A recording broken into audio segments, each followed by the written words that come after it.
What up, y'all? Welcome to episode 3 of Football Focus. I apologize for not getting to you yesterday. Yay! Yes. Say hi. We have our first guest on Football Focus. So how'd you feel about yesterday's games? Nothing? Nothing. She ain't got nothing to say. So, quick overview. Tom Brady, the 3 overtime game, well rather the 6 shootouts yesterday, 6 to 7. Teams that new QBs, Pat Mahomes, who we'll see tonight, Lev Bell and free agents. The first topic: how long will Tom Brady play? How much longer does he have left? He's 41. This is his 19th season. Right now, he's got 918 yards, 9 touchdowns to 4 interceptions, and his QBR is 94. So he's doing pretty good.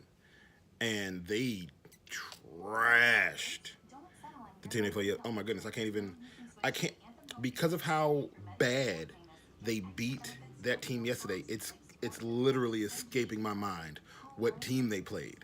But it still remains a question: how many more seasons does Tom Brady actually have? That's always a question in mind with all the quarterbacks that are coming out in the drafts. The Patriots don't really have a viable backup quarterback. The last few viable backup quarterbacks that we knew that they had, they traded them all away. Which brings us to the next topic: which teams need a new QB or will need a new QB soon? And you got the Saints, who seem pretty good. We'll get to that in a minute. Chargers, my Giants, the Steelers, Pats, of course. Packers, maybe in like the next 3 years. The Saints seem to be fine. Not only do they have Teddy Bridgewater, they also have number 7. I can't remember the young stud's name for the life of me, but dude is dangerous. So they're not really worried, but they're setting up well for the future down the line. Like, you literally have 2 good QBs behind your old veteran quarterback.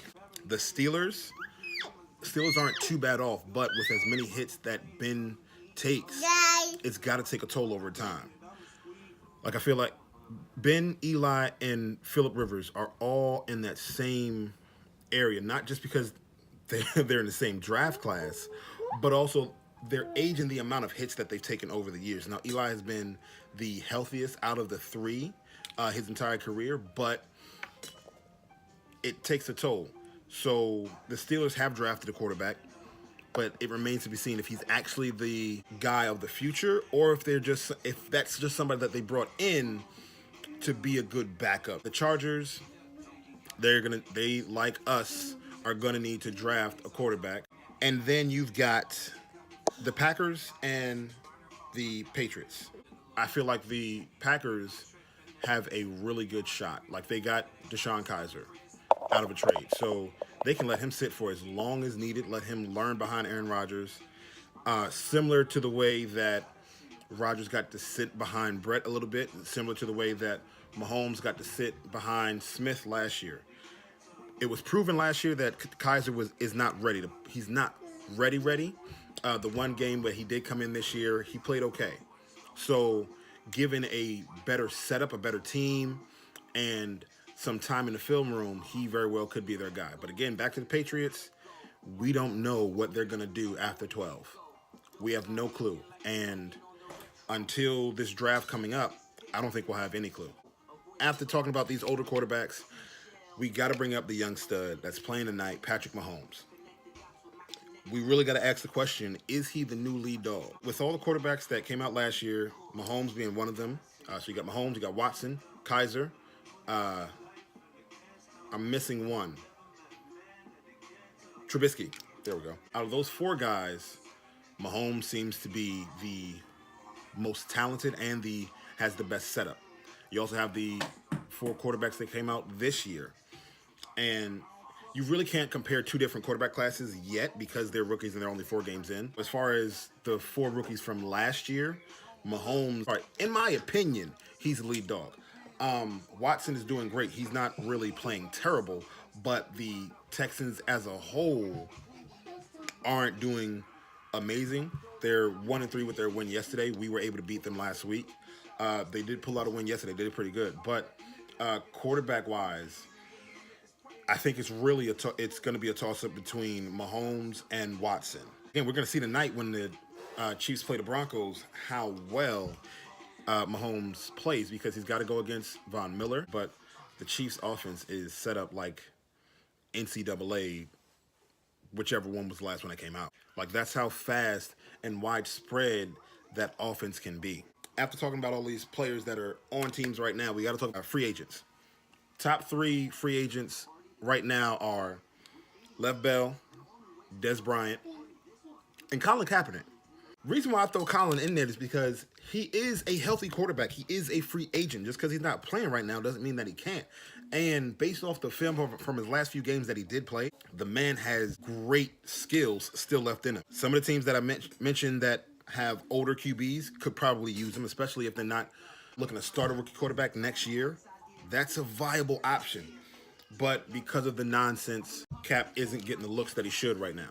The next 2 high profile free agents are going to be Des Bryant and Le'Veon Bell. Starting with Des, I say by week 7 to 8, he should get a few more calls, because the way we're seeing these injuries fall out right now in only week 4 of the season, it's only a matter of time before some team decides, all right, look, I don't care what drama he brings. I need somebody that I can throw to deep. I'm missing something on my team. So that's something that remains to be seen.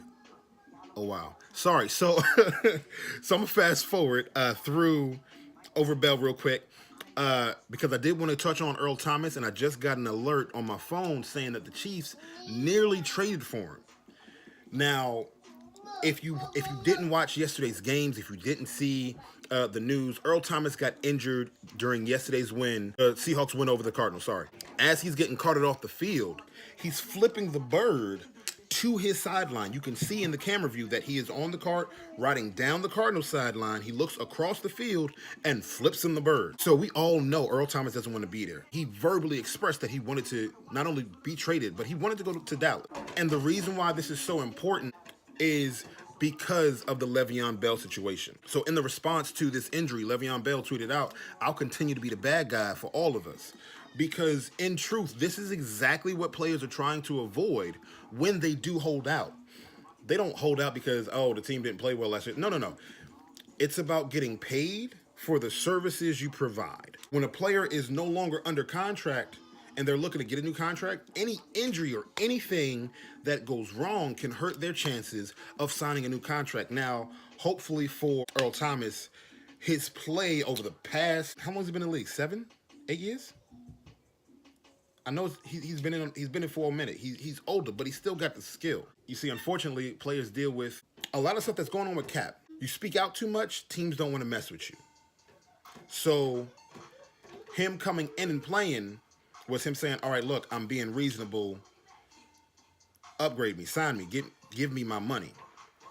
But him getting injured alludes to Le'Veon Bell's decision of not coming in, which I feel like is smart. With as much as he's fed the ball, especially with the Steelers offense, it's too much to not be assured your payment. Like, yeah, sure, he'd make some money with the franchise tender, but say he gets injured this year, like Earl Thomas did, then what? Now, hopefully from the reports, Earl Thomas will be 100% healthy by the time free agency hits. That's a good sign.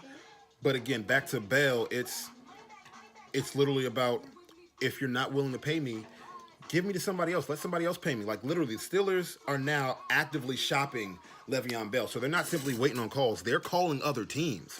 And they're saying that they want what seems to be a second-round pick and a player. So you want virtually 2 players for this one guy, but you're not willing to pay him. Why not? It doesn't make any sense. I'm finishing up. Yesterday we had what I would call 6 shootouts. 3 games that ended in overtime. 3 games that were back-to-back down to the wire wins. Truthfully, there could have been 6 overtime games yesterday. And that's another reason to stay focused and be vigilant every Sunday, because you never know what's going to happen. Unfortunately, I thought our game was going to be a shootout like it was in 2015. It was not. We did not play up to par at all.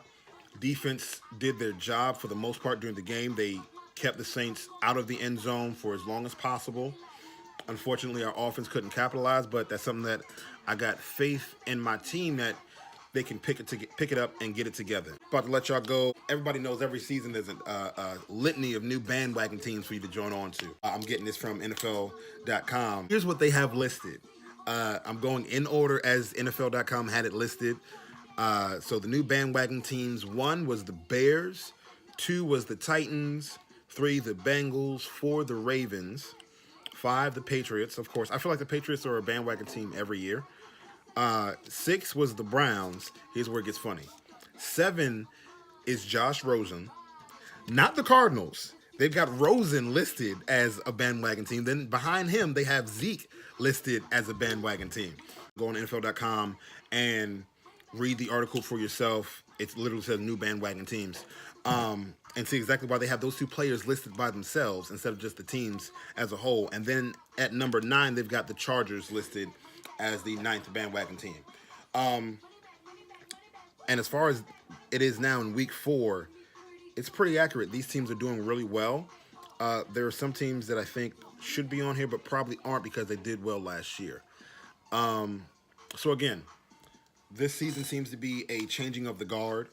You've got teams that were really great for a number of years that are starting to fall off. The Legion of Boom is now officially completely disbanded. The Rams, after years and years of being a joke, are a great team. The Browns are doing really well. Even though they lost yesterday, the way they lost speaks to how good that they are now. I didn't watch all of their game, but I did watch the highlights. And after reading into the game, there were 3 or 4 really bad calls that should have went the Browns' way, but went the way of the Raiders. But again, as a player myself, I fully believe in the statement that you can't allow the refs to decide the game for you. Meaning, you got 3 phases of offense. You got to do everything within your power to make sure that the refs are pretty much non-existent. That's how well you got to play. And that's all I got for you all this afternoon. Looking forward to the game tonight. I'm going to put my money on the Chiefs. I'm going to bet on Mahomes and Tyreek Hill and Hunt because these boys are here to play. And what's really great about those 3 names I mentioned, because they're so fast and so dynamic, you tend to forget. I don't know how, but we can tend to forget about Kelsey or Khalees. I know I'm saying his name wrong, and I'm so sorry, man. So that's all I got for you all. I'm going to let you go. Get ready for Monday Night Football. I'm a Giants fan till I die. I bleed blue. It's all in the head. It's through my veins and my blood. It's a family thing. Stay tuned for episode 4 of Football Focus coming to you soon. And I pray that you all have a blessed day. Peace and love to all in one. Till we meet again, I'm out.